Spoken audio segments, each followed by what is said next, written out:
homeopathy is so broad that just about anything you learn can be applied to your practice. If you learn Latin, it helps. If you learn German, it helps. If you study psychology, it helps. If of course, us homeopaths should be students of human nature, and that's the most important part, where you learn about people and what they're like, and you learn how to relate to them. Yeah, so another piece of advice is I like to tell people not to follow or believe in the gurus in homeopathy. There are some individuals out there who may fashion themselves as gurus, and those individuals tend to be more dogmatic than maybe some other teachers. And what you don't want to do in homeopathy is become dogmatic. You want to have an open mind to all kinds of perspectives and not just follow the teachings of one individual. I once got a card from Australia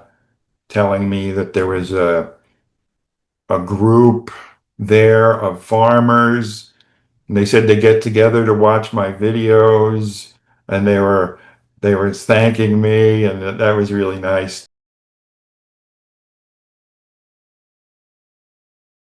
So, welcome all to yet another episode of Homeomitra Vartalap. And we have a very special guest with us today, all the way from the United States of America, from New York. Welcome, Dr. Larry Malerba. And I've been seeing and hearing a lot from you on the internet, especially from your educational videos. And that is how, I happened to ask him that, if he would be kind enough to grace our podcast, with his presence. And rather than me introducing him, I mean, his introduction is, I mean, his work and his uh, achievements are really vast. Right from practicing homeopathy to writing books to creating educational videos, not just for laymen but also for fellow homeopaths. So there's a lot that Dr. Larry has done. So Dr. Larry, welcome to our episode. Hi, Kier. Thanks for having me. Thanks for inviting me. So my curiosity, as always, and the first question I asked my fellow homeopaths is that what is that brought you to homeopathy? Oh, what brought me to homeopathy? Well, I've always been a bit of a rebellious spirit. I grew up in a very conventional family, and oftentimes my parents I would hear them say, "Oh, he's the best doctor for this. Oh, he's the best that does this." And I always thought to myself, how can they all be the best that they do? So anyway, I was always skeptical, and I was rebellious, and my parents wanted me to be either a lawyer or a doctor. My father was a lawyer, my uncles were lawyers, my sister was a lawyer. So in the end, I said, I don't want to be either, and I went off looking for something different. But eventually, I succumbed to the pressure, to the family pressure, and I decided to go to medical school. And I had the intention of becoming a psychiatrist. But the summer before I started school, I read a book called Planet Medicine. And in that book by Richard Grossinger, he had a chapter about homeopathy. And it was a very interesting description. And it's the first time I'd ever heard about homeopathy. So I read the book and I went off to medical school. And then within a week of being at medical school, I looked up at the monitor that tells you the daily schedule for all the various events, and it said that there was a noontime lecture about homeopathy. So I was really interested and couldn't believe that's the second time I'd ever seen that word. So I attended this lecture, and there was a family practice professor who taught at the school and also practiced at the university clinic, and he was talking about homeopathy. So I became interested, and I came to the weekly lectures, and I became his shadow practically. And I went to his office to watch him practice. And the very first time I came into his office and I expressed my interest in homeopathy, he said, well, you should probably purchase some books. And he had a whole stack of books right there on top of his cabinet. So I bought a copy of Borchi's Materia Medica and Kent's Repertory. And he had a spiral bound version of Vitulcus's Stolen Essences. And he had remedy kits too. So I bought all three of those books plus a remedy kit. And I went home and I began to study. And there I was studying homeopathy right alongside my conventional medical education, which is extremely unusual in the United States. I don't never heard of any such opportunity like that. And then I, after my first year of school, I had a summer off. So instead of taking off, I spent the entire summer in Dr. Hotchner's clinic. And his clinic was really unique because when you walked in, the receptionist would say to you, well, are you looking for conventional treatment or do you want homeopathic treatment? And so I would follow around patients getting different kinds of care and almost was able to compare the two forms of medicine side by side. And I was absolutely fascinated by the results I was seeing. And so at one day, after I spent a lot of time with Dr. Hoshner, just sitting in his office listening, he turned to me one day and he said, here, you take the next case. And without warning, I said, okay, I'll do the best I can. So I took the case with him and sitting there next to me. And then when it was over, we discussed ideas and came up with a remedy choice. And that's how I began my homeopathic journey. Well, that's quite interesting and a unique one at that, because while you were learning modern medicine, you were parallelly learning homeopathy, which is not even in India. If you ask me, it's very common unless someone is a second or third generation allopathic doctor who has been practicing homeopathy, then probably such exposure to homeopathy is warranted. But yeah, this is quite unique, I must say. Yeah, and then I happened to be, just married that summer before entering med school. And when we got to the town where we had our new apartment together, my wife and I, we went looking for uh, things to put in our apartment from at yard sales. And I couldn't believe it when I came across a diploma of a guy named Dr. Huntoon.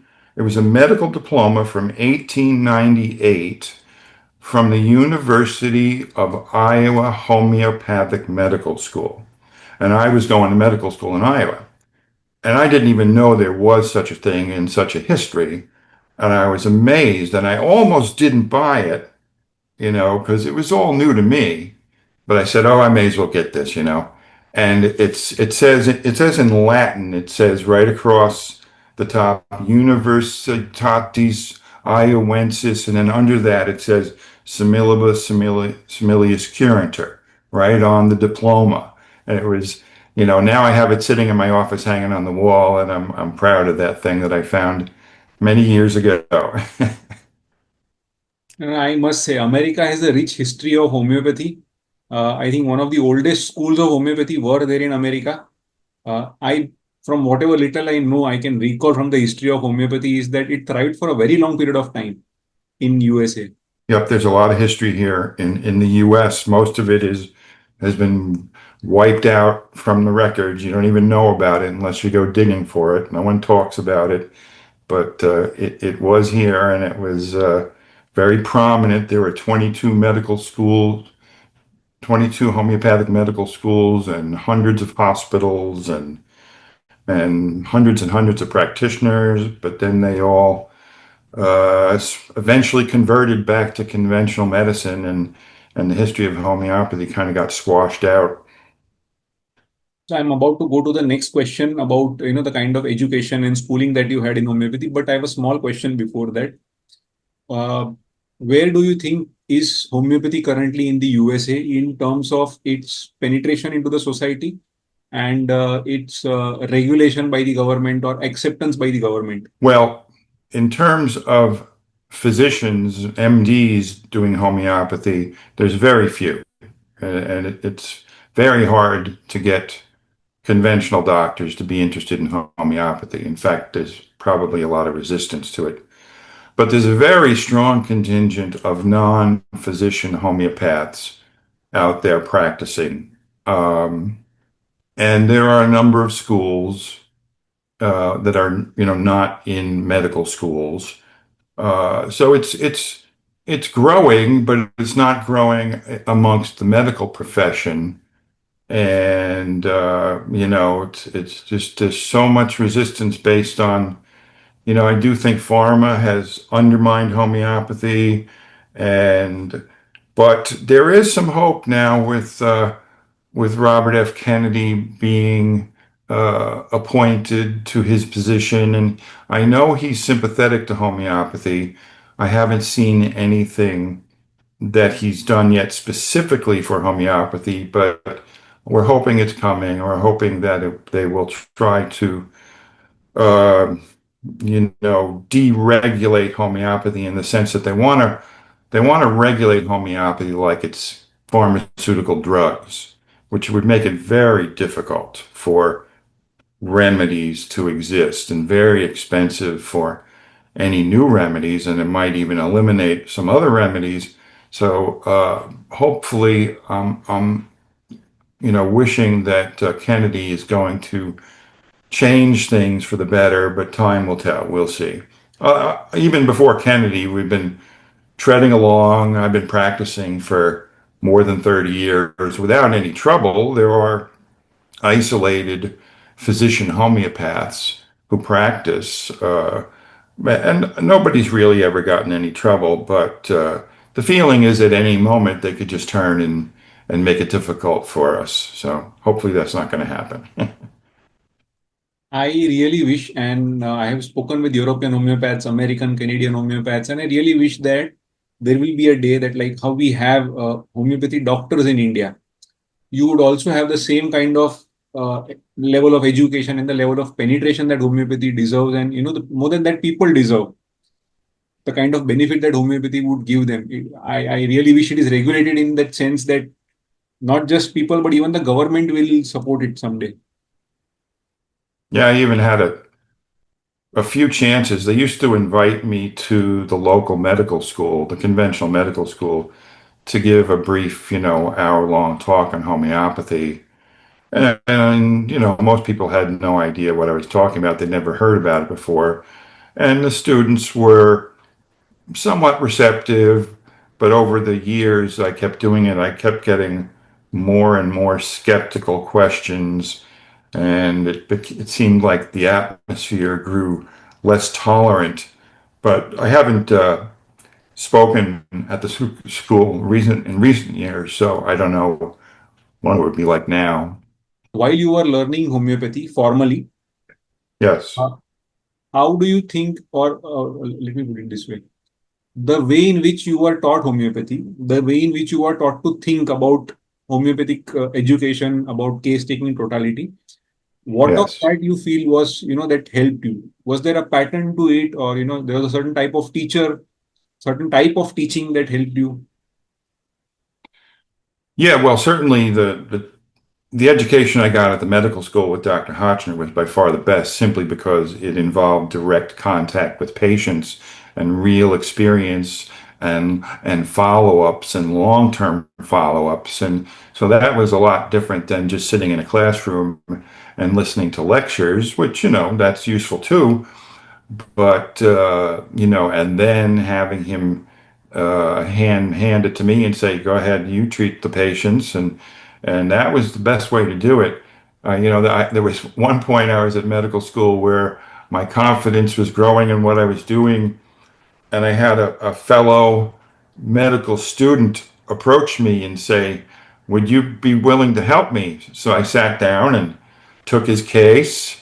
That's the first time I took a chronic case on my own without outside of the doctor's office, And I thought about it, and I remember he was this big, tall guy, and he was complaining about losing his confidence and didn't know if he could endure medical school and all the challenges that it brought.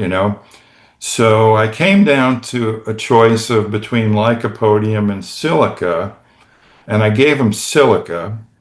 And he within weeks he told me, "Holy, I can't believe it. I feel more confident, and I'm not even worried about medical school anymore." And he had me amazed too. That was the first case I ever took outside of the clinic.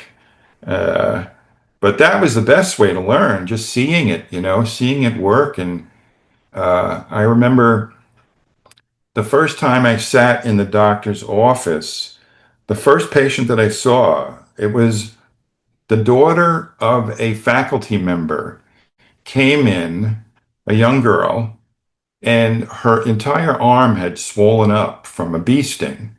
And the she had tried everything she could to get it to go down, but it had been swollen for more than a week now. And she tried antihistamines. She actually was prescribed a steroid and nothing. Her arm was just big and swollen, the entire arm, and it wasn't changing.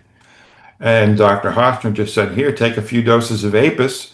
And boom, within a couple days, we heard that the arm started to go down and the swelling went away, and everyone was amazed. And that was like the first case I saw.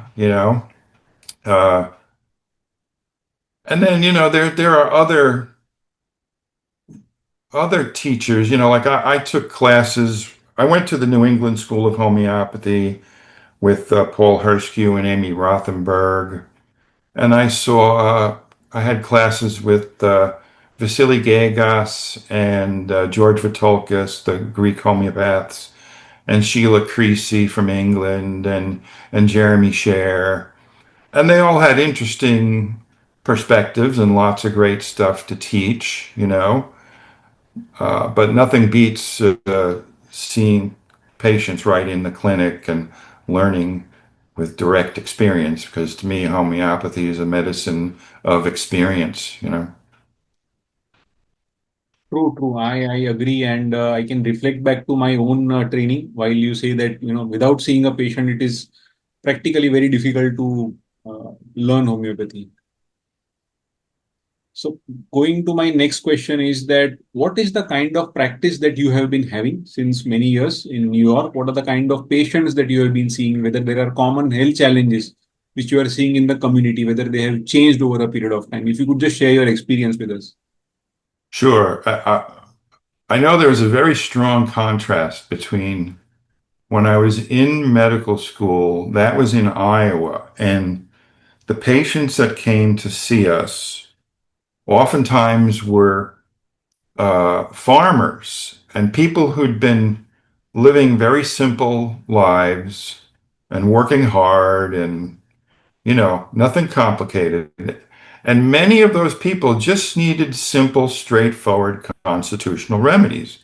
So we'd give them remedies like calc carb and lycopodium and sulfur and so on. Uh, and then when I moved and set up practice in New York, I saw a whole different type of clientele, and the cases became much more complicated. And not just in New York, but in the US in general, I think people are highly medicalized and they are used to taking lots of drugs and having lots of surgeries and visiting doctors for the slightest of reasons. So the people that come to me are often quite complicated and there's a lot of suppression in the case, and they're taking multiple drugs, and it's always a challenge, and it's always a process of trying to educate them that there is a different way and that you don't need to instantly take a drug when you have a symptom, that there's another way, and we can try and get you healthier in the long run. And to show them that, look at the timeline of your condition here, right? You took this, and then you took this, and then you had this surgery, and you took this, and you're not healthier. Your health is worse off, right?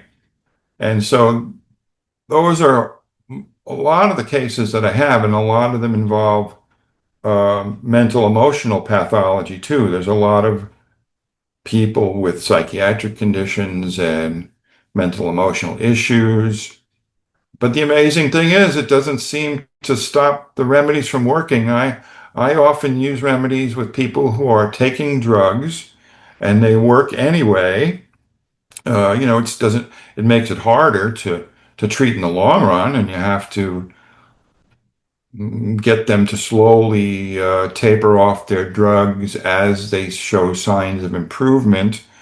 But it's definitely doable and it works in spite of all that.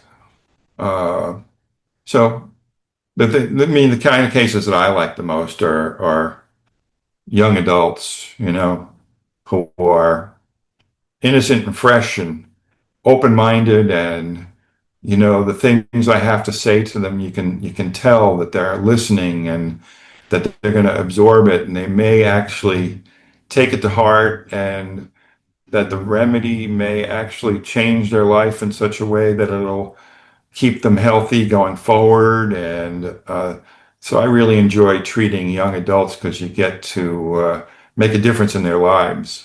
Is there any particular clinical condition that you have encountered more often than other clinical conditions in your practice? Uh, Not really. I mean, I feel like a lot of people have come in with strange allopathic diagnoses because most people have a mishmash of symptoms that don't fit any single category.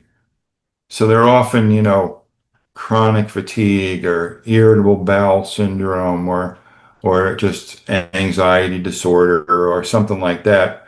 But most of them have an array of problems. And even though they may come in, as you may know, specifically for, doctor, can you treat this? Once you talk to them, you open a whole can of worms and you realize, well, there's way more than just this going on. And so I have to explain to them, I can't just treat your daughter's acne because we also have to take into account the asthma and the allergies and the menstrual irregularities and so on and so forth. So uh, the kinds of things I treat are just mostly chronic, and complicated and drugged and suppressed and a lot of psychiatric stuff too, I think. So, you know. So, one, do they understand when you orient them about the kind of therapy they need? And second, do they comply and follow up regularly? Yeah, I mean, they do. They try at first, and especially, of course, if I get the remedy right, which I don't always do, but when I do, they see and they go, wow, and then they're much more willing to comply. Uh, I certainly think I get a certain percentage of patients who come with expectations, like I'm a doctor, therefore I'm going to give them a pill, and they're going to take that pill every day forever. And when they don't get that, they're almost disappointed. And so I may not see some of those people ever again. So you got to get the remedy right fast if you want to keep them. And but once you do, then you'll see them slowly transform their worldview over time. And each visit, I'll educate them a little bit more about the perspective, and they'll be less inclined to do the same things that they were previously doing. But it's hard work to get those people to rethink because they've been so programmed by such an allopathic culture as the U.S. culture is. It's, there are with the drug commercials, as you may know, right? I think it's the U.S. and New Zealand, right, are the only two countries in the world where drugs are advertised on TV. Well, if you sat down and watched TV, you would be shocked. Like, there are, I'd say, about 50% of all commercials are drug commercials. It's just a tremendous amount of brainwashing going on. So it's a lot a lot to work against, to have to counteract, to get people to rethink how they see things. Well, that's shocking. I mean, drug commercials on television, obviously it is going to influence people. Ideally, there should be no drug commercial. I would even say that to that extent, even homeopathic drugs should not be advertised. Because the idea of advertising drugs in any form is counterproductive. I mean, you do that as a service and for the betterment of people. And the minute you start advertising them, that becomes a difficult zone to deal with.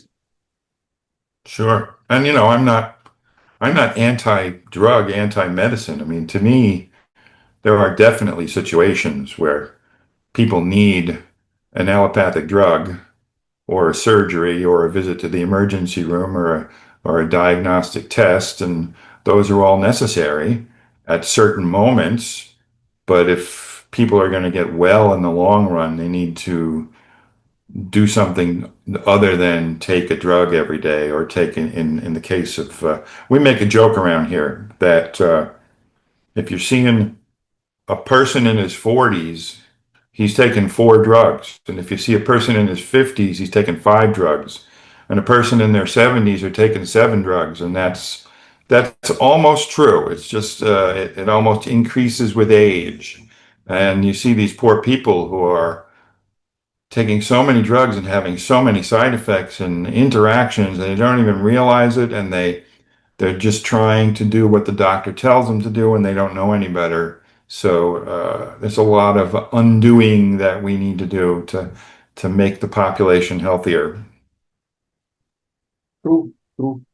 So, Dr. Larry, what brought you to creating educational videos? I was going through your YouTube channel and you started a concept called your clinic's name is Hudson River Homeopathy. Uh, and your YouTube channel's name is All Things Homeopathy. So, what brought you to getting into educating people online? Not just people, I mean laymen, but also homeopathic doctors since 2018. Yeah, well, a long time ago, I sat down to write my first book, and then I wrote another book, and I wrote another book, and then I sat back and I realized how much work I'd put in to do that. A lot of work, a lot of time, a lot of effort. And I looked around and I saw the age of the internet taking over the world. And I realized that people weren't reading books as much as they used to. And I have three very tech savvy sons, all of whom are now software engineers. So they helped me a lot to make my first videos. And I just started it as I was just trying to make some videos to put on YouTube to educate people about just what homeopathy was, period. Just a few videos. That's all I was doing. Here's homeopathy, here's what it is. But then I enjoyed it so much, I kept making videos and I haven't stopped. And, the I think the fun part is I get to I get to write still, like I'm writing a book. I write the scripts, you know, and I get to use graphics to so it's kind of artistic in that sense, you know.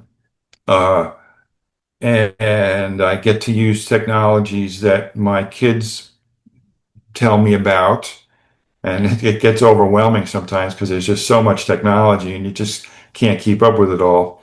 Uh, I remember being in high school and I had an appointment with the guidance counselor, and she looked at me and said, "Well, do you know what you want to do for your future?" And I had no idea how to answer that question back then. But then I thought, I had been making my own movies with a movie camera back then, and I said, "Oh, maybe I want to be a filmmaker." So, so I feel like here I am now using my talents, which I think are, I have an ability to write and to be very clear and concise. I think that's my strength. And so I get to combine that with the way I look at it as movie making. And so I get to make little movies all the time, and I actually have a lot of fun doing it. and I haven't grown tired of it yet. So hopefully it'll keep going. And it seems to be attracting attention. So I'm really glad that people are watching them. And I do know that I get a lot of feedback about exactly that. People say they're clear and they're concise and they're helping people to learn, especially the materia medica. Uh, and the interesting thing about it is, when I sit down to write a script, I'll start with whatever. Like right now, I'm working on aconite. So I gather up all the information from all different sources, and I just write down key words and phrases on a gigantic list of stuff. Then I take it all and I organize it to put it in order to make sense into different categories. And then I eventually start writing a script out of that outline. But in the process, I learn a whole heck of a lot myself, I learned stuff that, oh, gee, I hadn't read that about that remedy in 10 years. I forgot about that, and so I'm learning while I'm doing it too, which motivates me to keep going because I think it's helping me too to be a better homeopath. No wonder you have more than 15,000 followers on YouTube. You have more than 500,000 views on your YouTube channel. And I get it that the process that you are following to record those videos is not just point and shoot, but there is hours of work that goes behind preparing for those videos. Yeah, it's a lot of work between, yeah, gather the information, create the outline, write the script, then record the audio, then apply the graphics to the audio, and you have to time it, right? The timing, I have this really cool program that times the graphics and the text with the audio, It's just, and I got to search for the graphics. That's a challenge. It takes hours to try and find a nice graphic that will express the idea I'm trying to talk about. But when I find that one, it's like, this is a great graphic. And so that's the fun part of it all. Wonderful, really inspiring and really helpful for everyone out here. Any particular anecdote that you remember from your educational journey, like from the journey of you educating people? For my educational journey, oh, I just like getting the comments, and I once got a card from Australia telling me that there was a group there of farmers, and they said they get together to watch my videos, and they were thanking me, and that was really nice. They didn't identify themselves, so I couldn't write back to them and thank them, but that was really nice. And but the questions that people ask and the comments they make help me to think more about how to improve the videos. And I think if you look back at from the beginning, the very first videos I made, they're definitely not of the quality that the ones I make now are, because I've just learned more and I'm getting better at it. Not only am I getting better at it, I'm getting more efficient at doing it. So it doesn't take nearly as long as it used to, but it still takes a long time. Um, yeah, it's tricky. It's tricky because the hard part is that people naturally, understandably want to comment about their own health problems and ask me questions about their own health problems. And naturally, I can't do that. I can't just over the internet talk to a complete stranger and suggest to them some remedy or give them advice on their health problem. So it's a challenge to figure out how to handle those people, uh, gently and tell them that I can't do that. And that's the hard part of it all. So, but I think people are getting the idea, and I'm getting a little bit less of that lately. So we'll see how it goes. So, while I was talking to Dr. Larry in the pre-podcast talk, that we are hoping that you will soon come to Instagram, where we have the younger generation of homeopathic doctors and even people who are health enthusiasts nowadays. so that they get to learn much more from you on Instagram, hopefully. I mean, that should All right, I'm going to happen. explore that. I'm going to explore that idea. All right. So we are at the conclusion of our podcast. And what message, Dr. Larry, would you like to give to all of us, people who are health enthusiasts and the homeopathic students and homeopathic practitioners all over the world? Uh, I think homeopathy is a vast, vast field, and it's very hard to learn all of it at once. It's just not possible. So you have to start with the fundamentals, and you have to build a solid foundation from which then later on you can explore afterwards.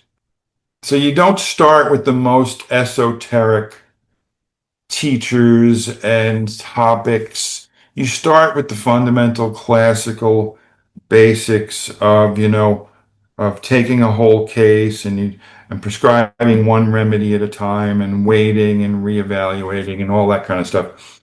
Uh, and so it's important that people not get the wrong idea. It's again, it's very hard because there's so much information out there on the internet. So you start with the basics, you build on that, then you can go off and experiment, learn about other techniques, slowly debate whether you're going to incorporate that into your practice. Yeah, so another piece of advice is I like to tell people not to follow or believe in the gurus in homeopathy. There are some individuals out there who may fashion themselves as gurus, and those individuals tend to be more dogmatic than maybe some other teachers. And what you don't want to do in homeopathy is become dogmatic. You want to have an open mind to all kinds of perspectives and not just follow the teachings of one individual. Uh, but at the same time, you want to keep to the fundamentals, in my opinion, of classical prescribing while slowly building your knowledge base and learning from all kinds of different folks. So I think that's the kind of advice I would give to people who are learning. And homeopathy is so broad that just about anything you learn can be applied to your practice. If you learn Latin, it helps. If you learn German, it helps. If you study psychology, it helps. If of course, us homeopaths should be students of human nature, and that's the most important part, where you learn about people and what they're like, and you learn how to relate to them. You learn how to relate to a diverse array of people from different walks of life without judging, while being non-judgmental, which is not easy to do for some people, right? So you want to learn about different spiritual perspectives and different cultural perspectives, and the people you come across, you will appreciate them and their unique situations, and how that may help you to understand them and help you to figure out how to treat them homeopathically. True, true. That actually got me to thinking that I was reading up on your website about knowledge of Native American medicine, probably a topic for another podcast. Uh-huh. Because I always feel that whatever is native to the place, whatever herbs or medicine is native to the place, would help the local population most. Probably so. Right. Correct. You're right. Right. So, Dr. Larry, last question about the education part for patients is that what kind of education do you think that the laymen who are not homeopaths should know or should be taught about the science of homeopathy so that they can take the best advantage of this art of healing? You're saying what advice do I have for non-medical people? No, so what I wanted to ask you is that how do you think should the layman be educated about homeopathy so that Ah, they can make the best use of this art of healing? yes. Yeah, it's a challenge too, because at least in the United States, people love their drugs, right? So when they realize they can buy a remedy kit, they get trigger happy and they start popping remedies. This one and that one and this one and that one, and for every little symptom, and there's a challenge in educating them about that too, because the ideal is that if a person is healthy, they're going to get some cold symptoms or a minor headache, and they're not going to do anything about it, and they're going to let it go, or they're going to lay down and take a rest until their headache's better, right? Instead of popping pills, and by popping homeopathic pills, homeopathic remedies, you're not going to help yourself either. And um, I make it a rule in my practice. When I see someone, I tell them from the start, I don't want you to be self-prescribing because you're going to undermine my treatment for you, and we can't have that. Um, but you can't stop people from doing what they want to do. On the other hand, there's a useful way to use homeopathy at home for common acute things like a big bruise or a sprained ankle or something like that, and that's perfectly reasonable, and people can use the remedies at home for situations like that. But it's such a big task to teach. People don't even know what homeopathy is to begin with, right? And then you have to teach, okay, this is what constitutional prescribing is or chronic prescribing, and now this is first aid prescribing, and this is first aid at home prescribing. And so I just think it's going to take a lot of time for the world to wake up, the United States to wake up to the proper use of homeopathy. So it's a challenge. And I am quite certain that with the right kind of spirit that you have exhibited in teaching people about homeopathy, in writing books on homeopathy so that it reaches to the masses, I'm sure that change is going to come soon. I hope so. You may be more optimistic than me. I know in India it's a lot more popular. So a lot more people know about it. In the US, it's hard work, but in time, we see it changing with the new administration and their openness to alternatives in medicine, and so that's a good start. True, true. Dr. Larry, really, I'm grateful for you to share such a wealth of experience from not just your practice, but from your life and learnings from homeopathy. And if someone wants to reach Dr. Larry, I'm going to leave the links to his website, to his books in the description section and his YouTube channel, because trust me, these are very, very good videos uh, for you to watch. And so, Dr. Larry, we are hoping that maybe someday you will start some kind of probably courses or some sort of educational stuff for homeopathic doctors as well. Well, thanks, Kier, for having me. This was a fun conversation. All right. Thank you so much. Thank you everyone for watching this podcast. Do share this with everyone if you found it useful, if you found it enriching. Thank you once again all, and thank you, Dr. Larry, for being part of the podcast.